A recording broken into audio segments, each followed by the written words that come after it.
शराब घोटाला की तरह दिल्ली जल बोर्ड घोटाला में रिश्वत की रकम सीधे आम आदमी पार्टी के चुनावी फंड में भेजी गई और खर्चे पानी के लिए जिस तरह शराब घोटाला में संजय सिंह ने 2 करोड़ कैश लिया, उसी तरह से इस मामले में भी आम आदमी पार्टी के लोगों को कुछ रकम कैश में दी गई ताकि कोई सबूत हाथ न लगे।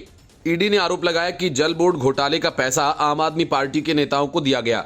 पैसा आम आदमी पार्टी के इलेक्शन फंड के लिए भी दिया गया। संघीय एजेंसी ने एक बयान में कहा कि डीजेबी से जुड़े कथित मनी लॉन्ड्रिंग मामले में की गई छापेमारी में 1 करोड़ 97 लाख रुपए मूल्य का सामान और 4 लाख रुपए की विदेशी मुद्रा जब्त की गई। इसने कहा कि छापेमारी के आपत्तिजनक दस्तावेज और डाटा भी जब्त किए गए। ईडी ने दिल्ली के मुख्यमंत्री अरविंद केजरीवाल के निजी सहायक विभव कुमार, राज्यसभा सदस्य एनडी गुप्ता और अन्य लोगों के परिसरों की तलाशी ली थी, लेकिन बावजूद इसके अतिशय मार्लेना कहती हैं कि छापे में कुछ नहीं मिला। छापा सिर्फ केजरीवाल को बदनाम करने के लिए डाला गया। एजेंसी ने कहा कि गिरफ्तार किए गए डीजेबी के पूर्व मुख्य अभियंता जगदीश कुमार अरोड़ा ने एनकेजी इंफ्रास्ट्रक्चर लिमिटेड नामक कंपनी को डीजेबी का ठेका देना के बाद रिश्वत की रकम नकद और बैंक खातों में प्राप्त की थी और उन्होंने इस पैसे को डीजेबी के मामलों का प्रबंधन करने वाले विभिन्न व्यक्तियों और आम आदमी पार्टी से जुड़े लोगों को भी दिया। ईडी ने दावा किया कि रिश्वत की रकम चुनावी कोष के तौर पर दी गई। इससे पहले दिन में दिल्ली सरकार में मंत्री आतिशी ने दावा किया। ईडी की टीम विभव कुमार के घर से 2 जीमेल खातों के कुछ डाउनलोड और परिवार के 3 फोन अपने साथ ले गई। दिल्ली सरकार के शिक्षा मंत्री आतिशी ने प्रवर्तन निदेशालय ईडी की छापेमारी को लेकर सवाल उठाए। उन्होंने कहा कि ईडी ने सीएम अरविंद केजरीवाल के निजी सचिव विभव कुमार और सांसद एनडी गुप्ता के यहां करीब 16 घंटे छापेमारी की, लेकिन ये नहीं बताया कि किस केस में छापेमारी की गई। उन्होंने दावा किया कि इन लोगों से न तो पूछताछ हुई और न ही घर की तलाशी ली गई। ऐसे में सवाल ये उठता है कि क्या ये कार्रवाई सिर्फ अरविंद केजरीवाल की छवि खराब करने के लिए की गई? जैस्मिन शाह ने कहा कि छापेमारी से पता चलता है कि भाजपा हताश हो चुकी है। बीते 2 साल से फर्जी शराब घोटाले की जांच कर रही है। आज तक 1 रुपए की न तो बरामदगी हुई और न ही कोई सबूत मिला। जब कुछ नहीं मिला तो सिर्फ अरविंद केजरीवाल की छवि खराब करने के लिए छापेमारी की गई। उन्होंने कहा कि ईडी के अधिकारियों को यह बात भी पता नहीं कि वे छापेमारी किस मामले में कर रहे हैं। ईडी ने बताया कि दिल्ली जल बोर्ड में कथित भ्रष्टाचार और रिश्वतखोरी से संबंधित अपराधों के लिए सीबीआई द्वारा दर्ज एफआईआर के आधार पर ईडी ने यह जांच शुरू की। दिल्ली जल बोर्ड से जुड़े कई मामलों की जांच को लेकर ईडी के बयान का जवाब देते हुए आम आदमी पार्टी ने कहा कि अगर ये साबित हो जाता है कि दिल्ली जल बोर्ड के अधिकारियों और ठेकेदारों ने कुछ गलत किया तो हम उनकी कड़ी निंदा करते हैं। हम ईडी के इस सरासर झूठे आरोप की भी निंदा करते हैं। आम आदमी पार्टी या उनके नेताओं का इस मामले से कोई लेना देना नहीं है। पार्टी ने एक बयान में कहा कि जिन आप नेताओं के घर ईडी ने छापेमारी की, उनके यहां से भी एक पैसा या सबूत बरामद नहीं हुआ है। Bureau report, news of India. ED ने हेमंत सोरेन को गिरफ्तार तो किया जमीन घोटाला मामले में, लेकिन ईडी को जो सबूत मिले उससे पता चला कि सीएम की कुर्सी पर बैठकर हेमंत सोरेन पेपर लीक करवाने से लेकर ट्रांसफर पोस्टिंग तक का धंधा चला रहे थे। इतना ही नहीं, बंगाल के कोयला घोटाला का सरगना अनूप मांझी से भी उनके सीधे कनेक्शन थे। मतलब एक घोटाले के चक्कर में हेमंत के सारे घोटाले सामने आ गए। ईडी ने हेमंत सोरेन के लिए पीएमएलए कोर्ट को दिए रिमांड पिटीशन में आर्किटेक्ट विनोद सिंह और व्हाट्सएप चैट का हवाला दिया। विनोद सिंह के पास जेएसएससी परीक्षा में शामिल होने वाले कई अभ्यर्थियों के एडमिट कार्ड्स मिले हैं।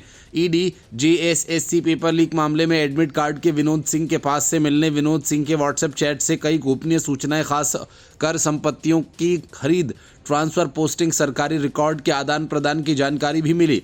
विनोद सिंह के मोबाइल से भी कई लोगों से बातचीत की चैट मिली, जिसमें ट्रांसफर पोस्टिंग को लेकर कई गंभीर बातें सामने आई हैं। ईडी ने कोर्ट को यह जानकारी दी कि उनके पास 539 पन्नों के चैट साक्ष्य हैं और ईडी ने विनोद सिंह के पास से मिले चैट को कोर्ट को सौंपा। एक पन्ने में 2 अधिकारियों के होटवार और हजारीबाग में पोस्टिंग दिलाने के लिए लिखा था और इसी तरह आईएएस का नाम लिखकर उसके पदस्थापन के बारे में लिखा गया है।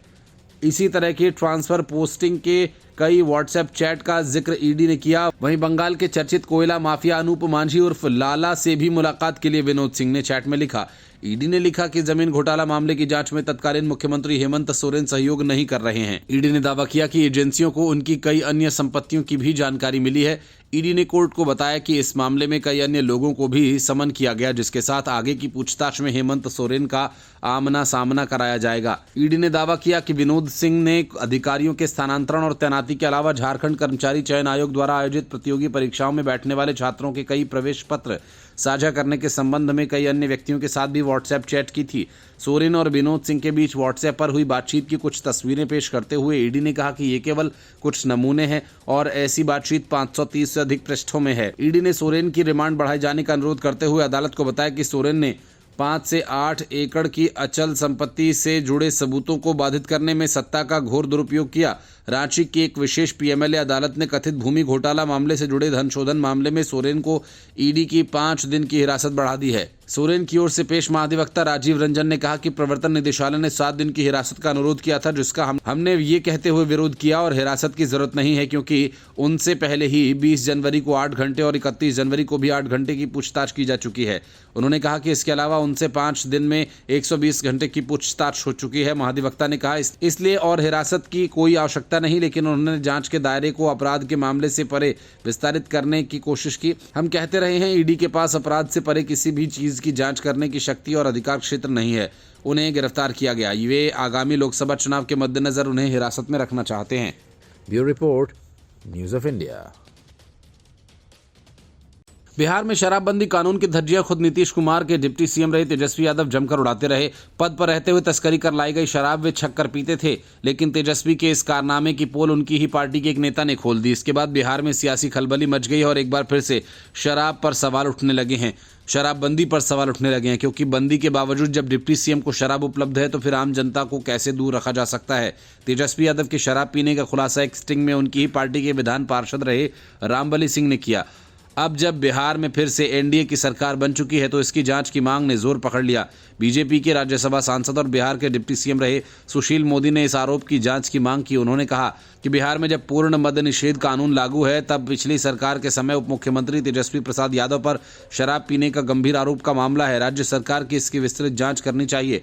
सुशील मोदी ने कहा कि तेजस्वी यादव के पद पर रहते उनकी ही पार्टी के विधान परिषद सदस्य रामबली सिंह ने आरोप लगाए तो उसके पास कुछ प्रमाण भी होगा।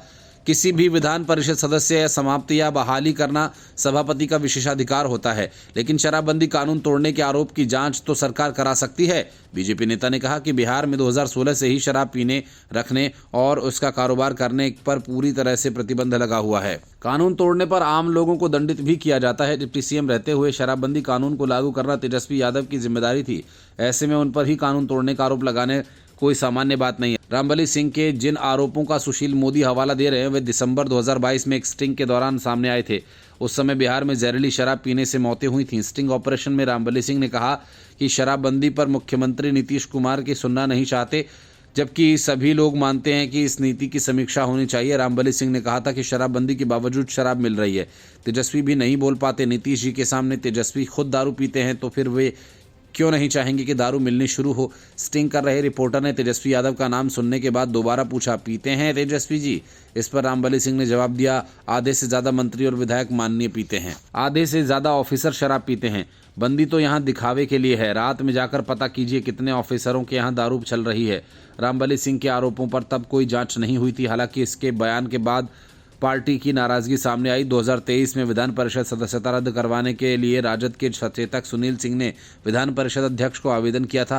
पार्टी ने विधान परिषद अध्यक्ष को दिए गए अपने आवेदन में पार्टी विरोधी गतिविधियों में शामिल होने के आरोप रामबली सिंह पर लगाए थे। रामबली सिंह इस संबंध में अपनी सफाई भी विधान परिषद में पेश कर चुके हैं, लेकिन विधान परिषद सदस्यता रद्द कर दी गई। Bureau report, news of India. Congress जब सरकार में होती है तो वो सिर्फ खाती नहीं है, खिलाती भी है। मिल बांट कर खाने कमाने के इस खेल का खुलासा तब हुआ जब हेमंत सोरेन गिरफ्तार किए गए। गिरफ्तारी के ठीक पहले हेमंत सोरेन ने करीब 40 घंटे एक तरह से फरारी में बिताए। इस दौरान ईडी ने उनके दिल्ली आवास पर छापा मारा। छापेमारी के दौरान ईडी को 36 लाख कैश, आपत्तिजनक दस्तावेज और एक बेनामी BMW कार मिली। अब खुलासा हुआ कि वे कार किसकी थी। वो बेनामी कार किसी दूसरे की नहीं बल्कि कांग्रेस के धीरज साहू की थी, जिनके ठिकानों से रिकॉर्ड सैकड़ों करोड़ रुपए कैश बरामद हुए थे। मतलब कांग्रेस ने अपने पार्टनर हेमंत के घूमने फिरने के लिए इस कार का इंतजाम किया हुआ था और बदले में धीरज साहू के शराब का धंधा चकाचक चलता रहा।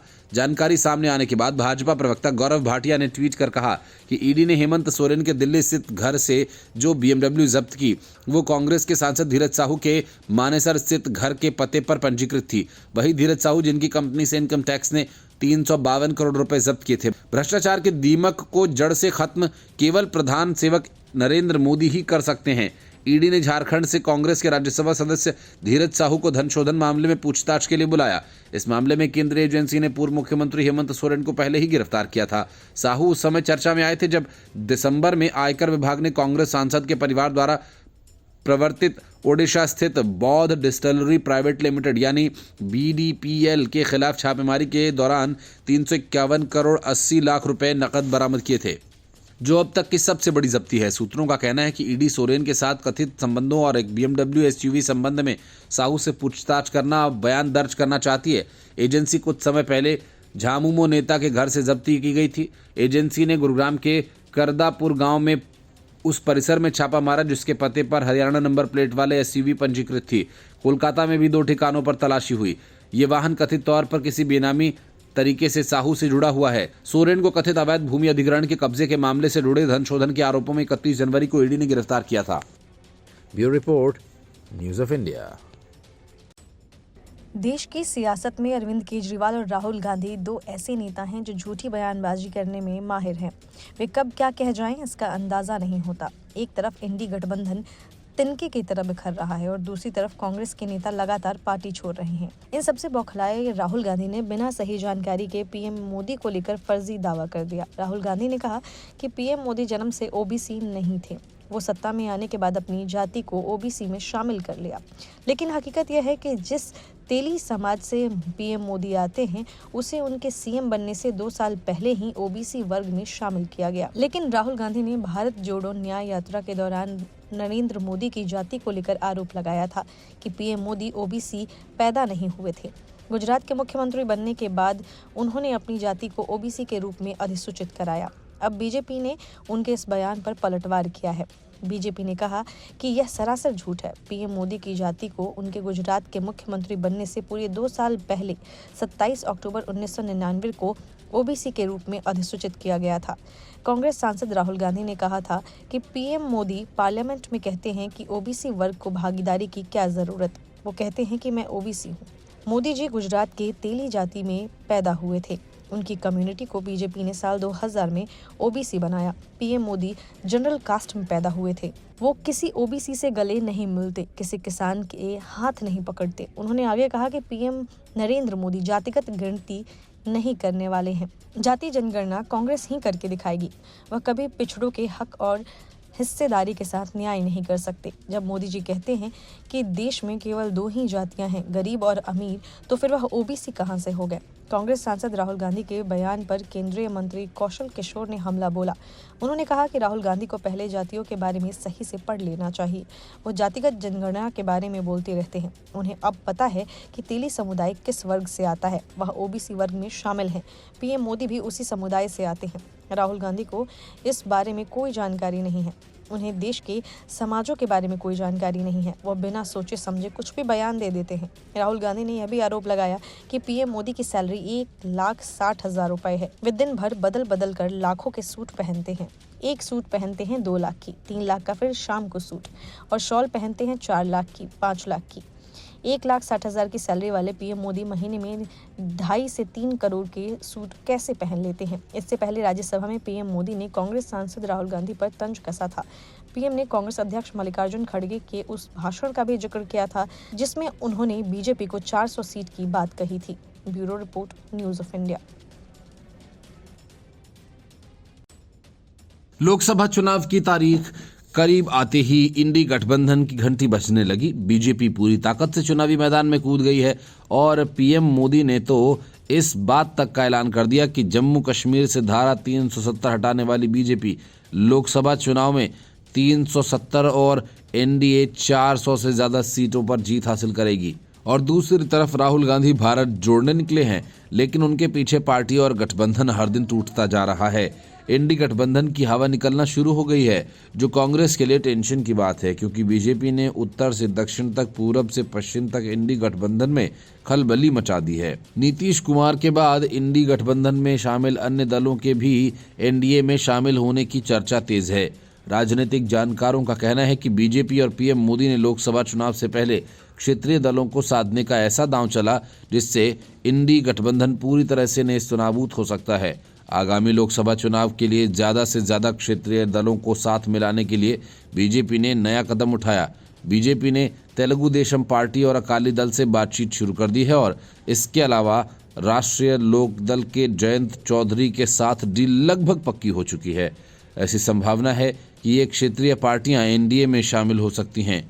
टीडीपी के प्रमुख चंद्रबाबू नायडू संभावनाएं तलाशने के लिए दिल्ली पहुंचे और बीजेपी अध्यक्ष जेपी नड्डा के साथ गृहमंत्री अमित शाह से मिले।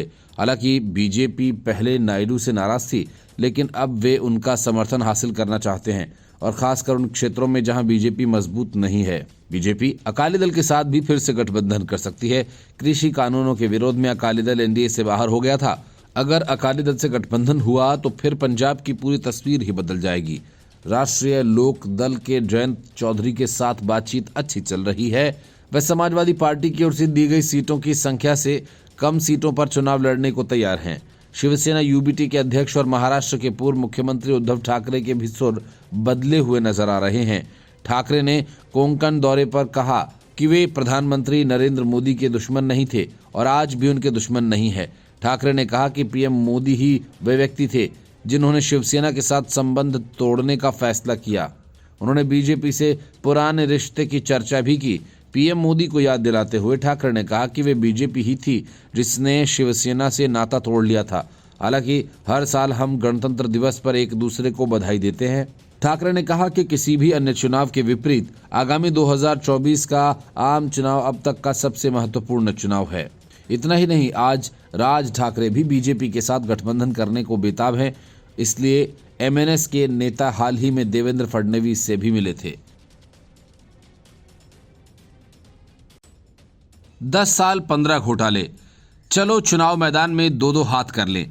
कुछ इसी अंदाज में केंद्रीय वित्त मंत्री निर्मला सीतारमण ने संसद में यूपीए सरकार के 10 सालों के कार्यकाल पर श्वेत पत्र पेश कर दिया। श्वेत पत्र के तीर से सरकार ने एक साथ कांग्रेस, ममता बनर्जी और लालू यादव एंड कंपनी को निशाने पर लिया। उनके घोटालों की खूब चर्चा की गई। इस श्वेत पत्र में 2004 से 2014 तक चली यूपीए सरकार पर आर्थिक कुप्रबंधन के आरोप लगाए गए। इसके अलावा देश पर कर्ज का बोझ बढ़ाने, आम आदमी पार्टी के स्वास्थ्य आदि पर भी खर्च में इजाफा होने का दावा इसमें किया गया। संसद में श्वेत पत्र को पेश किया गया है और अब इस पर बहस होनी है। बदले में कांग्रेस ने भी अपनी तरफ से ब्लैक पेपर जारी किया है और मोदी सरकार के कार्यकाल पर आरोप लगाए हैं। संसद में बहस के बाद वित्त मंत्री खुद बहस का जवाब देंगी।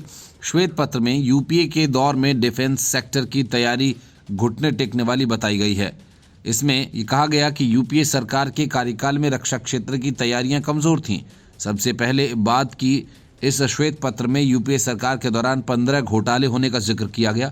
श्वेत पत्र में जिन घोटालों का जिक्र किया गया उसमें 2G स्कैम, कोल आवंटन का स्कैम का घोटाला शामिल है।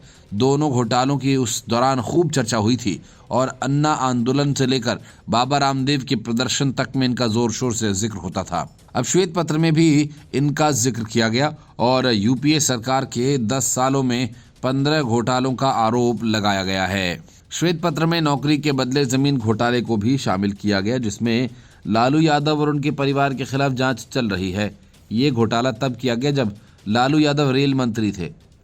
श्वेत पत्र में शारदा चिटफंड स्कैम, राष्ट्रमंडल खेल घोटाला, एयरसेल मैक्सिस और INX मीडिया केस का भी जिक्र किया है। गुरुग्राम और पंचकुला में land deal, Antrix Dewas deal जैसे घोटालों का भी इस श्वेत पत्र में विस्तार से जिक्र हुआ। लालू यादव और उनके परिवार के खिलाफ जमीन घोटाले के मामले में जांच चल रही है। उनसे कई बार पूछताछ भी हो चुकी है। तेजस्वी से भी इस मामले में लंबी पूछताछ हो चुकी है। श्वेत पत्र में आदर्श हाउसिंग घोटाला, शारदा चिटफंड और नौकरी के बदले जमीन घोटाले का भी जिक्र करते हुए लालू यादव और ममता बनर्जी पर निशाना साधा गया। नौकरी के बदले जमीन घोटाले का जिक्र करते हुए श्वेत पत्र में लिखा है कि इस मामले में रेलवे में विभिन्न जोन्स में ग्रुप डी में नौकरी के बदले में भूमि या संपत्ति हस्तांतरण के रूप में आर्थिक लाभ प्राप्त करना शामिल है। इसकी जांच चल रही है। Bureau report, news of India.